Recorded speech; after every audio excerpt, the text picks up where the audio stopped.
Every Good Friday, we listen to this extended account of the passion and death of Jesus. And I think the apex, if you will, the high point, is when we actually pause to kneel and have that moment of silence, remarking the time in which Jesus died. Jesus, the Son of Mary, the Son of God, fully human, fully divine, is dead. The darkest moments in all of history took place that first Good Friday. Now, to be honest with you, the topic of death has been coming up for me recently in various situations. So I'll share a few. I was recently hanging out with a brother, companion of the cross, and we were celebrating Mass together, just the two of us, and I noticed he keeps this skull on his altar. And it was a bit shocking at first. No, don't worry. It's not real. It's just plastic. I think he got it on Amazon or something. But it's very realistic.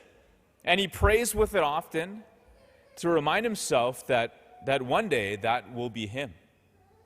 And it brings up that Latin expression, memento mori. Remember, you must die. And this is true for all of us. I had another reminder of my mortality a few months ago. Someone gave me this Christmas gift. Someone who I think loves me gave me this book titled From Strength to Strength, Finding Success, Happiness, and Deep Purpose in the Second Half of Life. That's what I did when I first read it. I realized the second half is also the last half, and I'm in it.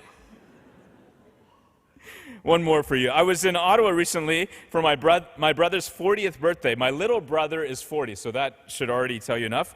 And anyways, I'd heard some folks around here were playing badminton, and so I asked my dad, could I borrow his badminton racket indefinitely? And my dad's super generous. Without even hesitation, sure, he went and grabbed, in fact, not one, he gave me 2 rackets. And so a few minutes later, we're sitting at the table for supper, Mom, Dad, and me. And as Dad starts sharing this, tears are welling up in his eyes. He said, when I handed you the rackets, I was reminded that I'm dying. And now, just to be clear, my dad is in his mid-70s. He's actually quite healthy. But for him, this moment, this was a game that he enjoyed from his youth. He played badminton growing up in India. He loved it very much. He taught us how to play when we were kids, and he realized that he'll probably never get to play again. And it was this stark, sober gesture that symbolized that one more thing in his life was being stripped away.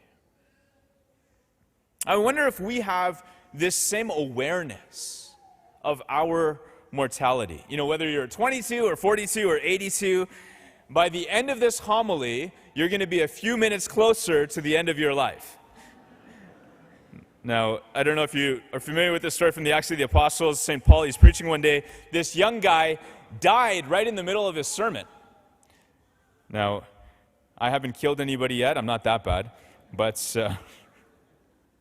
the truth is that we're all dying. I'm dying. You know what? Repeat after me. I'm dying. Turn to the person next to you and say, you're dying.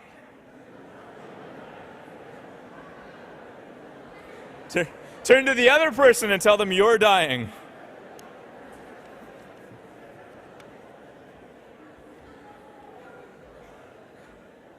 It's a pretty short phrase. I'm not sure why it's taking so long. I'm also not sure why it's so funny, right? Like, we're giggling a bit. It's awkward. And yet, it's true.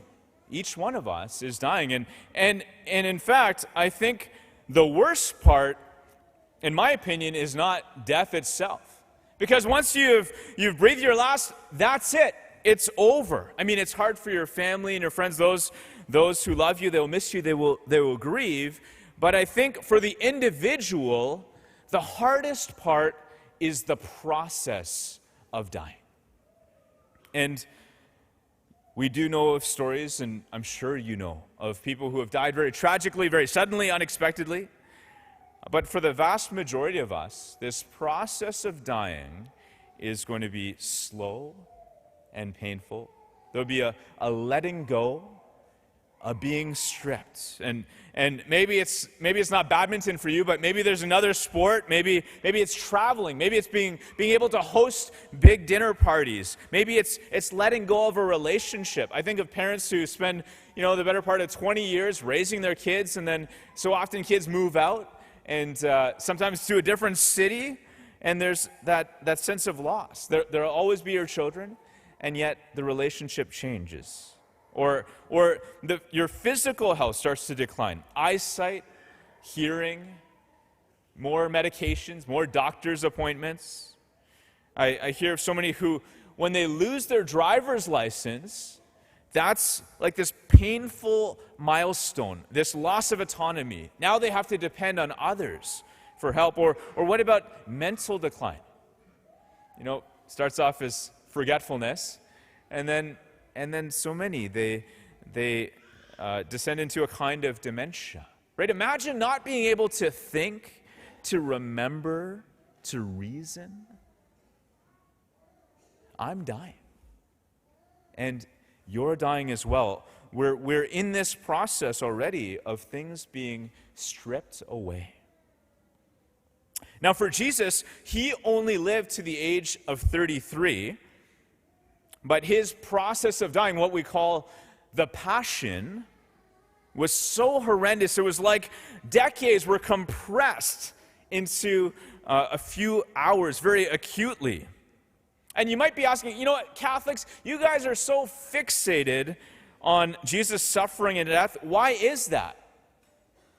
Well, I think in part it's because Jesus gives us an example for how to enter into this process of dying. And there's so many things I could say about it, but I want to highlight three things that struck me as I've been reflecting on the Passion of Jesus. Number one, Jesus never complains.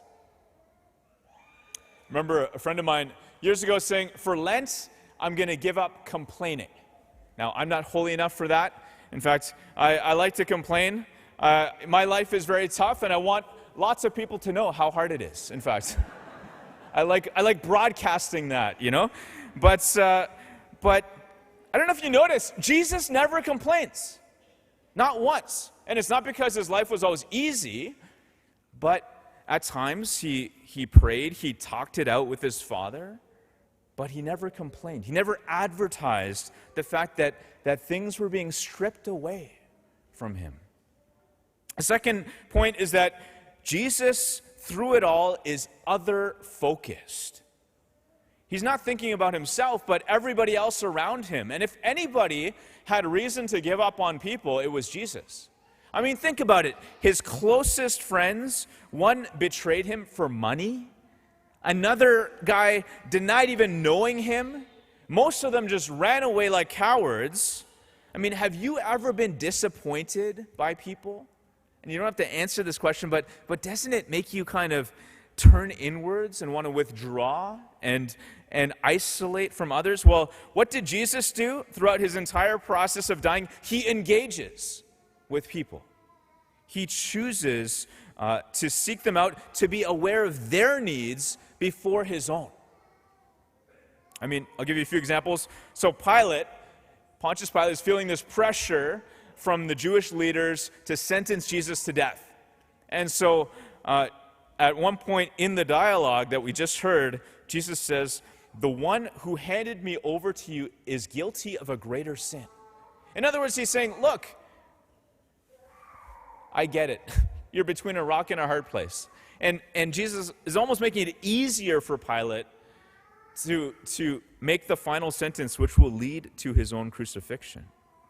Later, the Roman soldiers, they scourged Jesus, they mocked him, they beat him, they made him carry the cross through the streets of Jerusalem, humiliating him. They nailed his body to the wood of a cross. And then Jesus says, Father, forgive them, for they do not know what they're doing. And then that moment, just in his final breaths, as he sees at the foot of the cross his mother and John the Beloved, one of his disciples. And he offers them one to another. Woman, here's your son, here's your mother, as if to say, I'm offering you guys to care for, support each other in this beautiful ongoing relationship. He's thinking about them, not himself. So he never complains. He is other focused, and Jesus accepts the Father's will. Right at the beginning of his passion, he's praying in the Garden of Gethsemane, and he's crying out to Abba, Father, to take this away from him. If it's at all possible that there's another way to save humanity, let it be so. And in the same breath, he adds, yet not what I want, but what you want. See, when we experience being stripped away, isn't it true that often we ask God if there's another way, and then we start making that way immediately? Or we avoid the thing that's painful, or we cling to the very thing that we know we should be letting go of. Father, thy will be done. And yet, secretly, we're saying, God, we want our will to be done. For most of us, the process of dying, it's this slow, painful journey, letting go, being stripped, probably over years. And yet every time we let go, it's an opportunity to say, Father, not my will, not what I want, but what you want. Now, this homily isn't going to end with some big, rousing, inspirational climax, because the story isn't over. And if you want to find out how it ends, come back tomorrow. There's more. I'll give a bit of a spoiler. It is by dying that Jesus saves all of humanity. And yet, that didn't make it any easier for him to go through this journey, this process of dying, his passion. And I think for today, Jesus gives us a model of how to embrace gracefully our own experience of letting go and being stripped of the things we love, the people whom we love, the experiences, even our own health, our minds, our thinking. And if in any way today you're feeling some sense of loss, bring that to the cross. Literally, we're going to have a time in a few minutes to venerate the cross on which Jesus died. He went through this excruciating dying process. He never complained. He was other-focused. He accepted the Father's will. And the point is not to be fixated on dying, but to get serious about living like Jesus until the day we die.